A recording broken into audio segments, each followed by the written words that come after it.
Vivre sans argent, ça fait quoi? Et oui les amis, ça fait déjà 2 mois que je suis dans ce défi d'aller en Amérique du Sud sans argent. Et donc j'ai sélectionné quelques questions que vous m'avez posées en story et je vais essayer d'y répondre pour vous donner un petit avis sur le bilan des 2 mois de cette aventure. Donc c'est parti. Est-ce que tu as déjà pris des refus? Bien évidemment les amis, et bien évidemment. Je suis obligé de prendre des refus, tous les jours je prends des refus. C'est aussi ça l'aventure, je ne vais pas prendre que des oui, c'est normal. Je vais démarcher les gens, je vais démarcher plusieurs personnes dans la journée, je leur explique mon projet tout simplement. Et bien évidemment, il y a des personnes qui ne sont pas réceptives et c'est tout à fait normal. En même temps, c'est moi qui m'ai mis dans cette situation complexe parce que j'ai envie de sortir de ma zone de confort, de me dépasser moi. Mais je ne peux pas imposer mon mode de vie aux gens, tu vois. Si les gens me disent bah non mec, moi j'ai pas envie de t'aider, je peux pas t'aider et j'ai pas que ça qu'à faire en fait. Et c'est ok, c'est normal, tu vois. Et on passe à la seconde question. Est-ce que tu as l'impression que ça t'apporte plus de bonheur de voyager sans argent qu'avec de l'argent? Alors c'est très compliqué car il y a du bon et du moins bon de chaque côté tout simplement. Ça me permet de rencontrer des gens incroyables, ça m'a permis de faire des rencontres totalement folles, de voir la bonté des gens, la bienveillance des gens.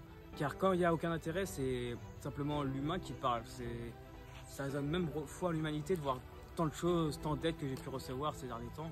Mais aussi il y a des côtés négatifs, là comme vous voyez, regardez, je suis revenu en Thaïlande car je suis bloqué pour aller traverser la Birmanie car c'est une zone de guerre. Donc il faut que je trouve une solution pour la survoler.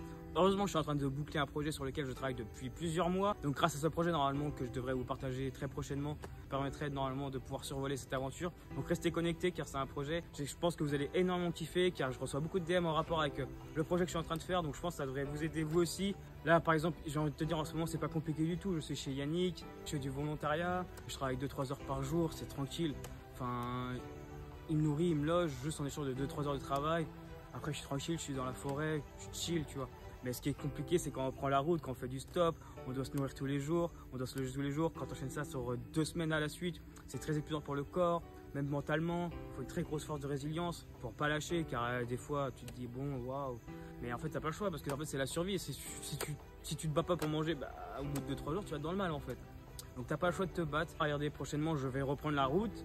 Je vais repartir pour une session de plusieurs jours. D'ailleurs, si vous êtes en Thaïlande et en Malaisie et que vous avez réalisé un rêve, ou vous êtes en train de réaliser un de vos rêves, ou vous avez vécu une expérience qui vous a fait sortir de vos zones de confort, n'hésitez pas à m'envoyer un petit DM, car si vous voulez faire une petite vidéo avec moi, qu'on partage ça ensemble aux gens, comme j'ai fait avec Yannick, moi c'est ça le but aussi de ma chaîne, c'est de partager des personnes qui ont vécu des expériences un peu extrêmes comme moi, ou je sais pas si on peut dire que je suis dans une expérience extrême, mais qui sortent de leur zone de confort tout simplement. Et on finit par la dernière question qui est vraiment très intéressante, c'est comment vois-tu l'avenir après cette aventure?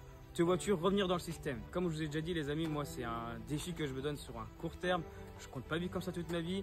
C'est pour me dépasser, pour sortir de ma zone de confort. Et c'est aussi, surtout comme je vous dis depuis le départ, c'est de montrer aux gens qu'en partant de rien, du strict minimum, en n'ayant même pas de quoi manger, ni en ayant de quoi se loger chaque jour, en se battant chaque jour, on peut réaliser ses rêves. Moi, pour la suite de mes projets et de mes rêves, j'ai beaucoup d'ambition, je veux évoluer, car la suite de mes projets et rêves sont aussi axés sur aider les autres. Donc ça sera des projets où j'aiderai les autres. Donc j'aurai bien évidemment besoin d'argent, donc bien évidemment je compte revenir entre guillemets dans le système. Mais bon, qu'est-ce que ça veut dire être dans le système, ne pas être dans le système? Enfin, du moment que tu suis ta philosophie de vie, peu importe que tu es dans le système ou pas, tu t'épanouis à réaliser tes rêves, je pense que c'est ce qu'il y a de plus important. Et surtout ce qui est important pour la suite de mes projets, c'est n'hésitez pas à liker, à commenter, à vous abonner, car c'est simplement comme ça aussi que je vais pouvoir par la suite faire évoluer mes projets, pouvoir axer mes projets vers les autres, car c'est en ayant plus de visibilité, en ayant plus d'opportunités que je vais pouvoir moi évoluer et faire évoluer la chaîne et aider les autres. Je vous remercie déjà énormément pour tous ceux qui m'envoient déjà des DM et qui m'encouragent, ça fait vraiment plaisir. Et moi je vous dis à la fois prochaine, c'était Cox Trotter.